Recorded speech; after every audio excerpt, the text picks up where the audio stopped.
കോൺഗ്രസും ബി.ജെ.പിയും ഇന്ത്യയുടെ പാർലമെന്റിൽ ഒന്നിച്ച് വോട്ട് ചെയ്തിട്ടാണ് രാമക്ഷേത്രം പണിയുന്നതിനും ബാബറി മസ്ജിദ് തകർക്കുന്നതിനും വേണ്ടി വന്ന രഥയാത്രയെ തടഞ്ഞതിന്റെ പേരിൽ മാത്രം ന്യൂനപക്ഷമായ വി.പി. സിംഗിനെ അധികാരത്തിൽ നിന്ന് താഴെയിറക്കിയത്.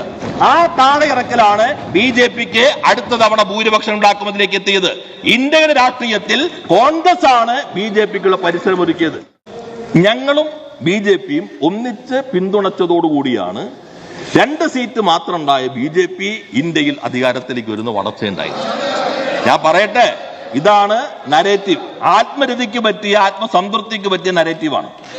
ആ രാജ്യത്തിന്റെ പാർലമെന്റിൽ ഒരേ ഒരു തവണ മാത്രമേ, ഞാൻ നേരത്തെ പറഞ്ഞിട്ടുണ്ട്, മതനിരപേക്ഷതയ്ക്കൊപ്പമോ വർഗീയതയ്ക്കൊപ്പമോ എന്ന ചോദ്യത്തിന്റെ അടിസ്ഥാനത്തിൽ ഒരു വിശ്വാസ വോട്ടെടുപ്പ് നടന്നിട്ടുള്ളൂ.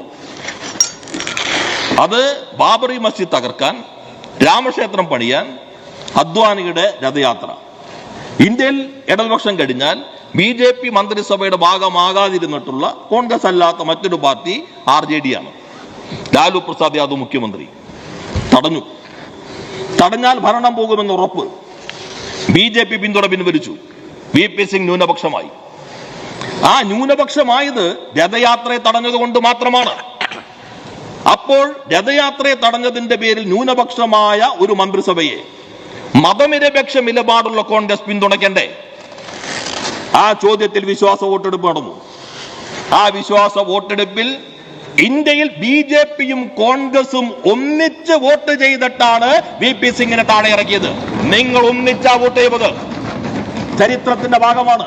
നിങ്ങൾ ഒന്നിച്ച് വോട്ട് ചെയ്തു ആ വിശ്വാസ വോട്ടെടുപ്പിൽ. ഈ ചരിത്രം മറക്കരുത് സാർ. ഇവിടുത്തെ ഒരു നരേറ്റീവ് ഉണ്ട്. ആ നരേറ്റീവ് എന്താ?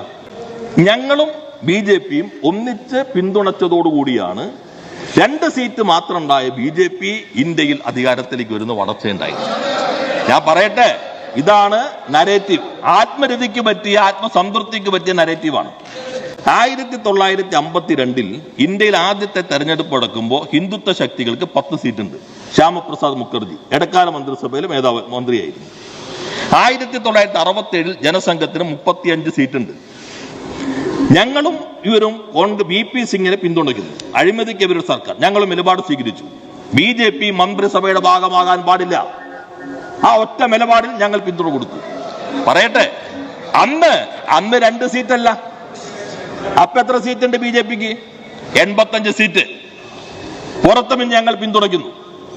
ആ പിന്തുണയ്ക്കുന്ന ആ ഗവൺമെന്റിനെ ആ സന്ദർഭത്തിൽ തന്നെ അട്ടിമറിക്കാൻ ബി.ജെ.പിയുടെ യാത്ര. ആ ബി.ജെ.പിയുടെ യാത്രയെ വി.പി. സിംഗിന്റെ നിർദ്ദേശപ്രകാരം ലാലു പ്രസാദ് യാദവ് അറസ്റ്റ് ചെയ്യുന്നു. അറസ്റ്റ് ചെയ്തിട്ട് ആ അറസ്റ്റ് ചെയ്തതിനെ തുടർന്ന് ബി.ജെ.പി പിന്തുണ പിൻവലിച്ചു. ഞങ്ങൾ നിങ്ങൾ ചരിത്രം ഉള്ളത് പറയുമ്പോൾ തുള്ളൽ വന്നിട്ട് കാര്യമില്ല സാർ. ഉള്ളത് പറയുമ്പോ തുള്ളൽ വന്നിട്ട് കാര്യമില്ല. ഞങ്ങള് അന്ന് ആ പിന്തുണ പിൻവലിച്ച്, ഞാൻ പറഞ്ഞല്ലോ, കോൺഗ്രസും ബഹുമാനപ്പെട്ട മിനിസ്റ്റർ പറഞ്ഞോ. അദ്ദേഹത്തിന് വലിയ ശബ്ദമാണ്, മൈക്ക് കൊടുക്കുന്നില്ല.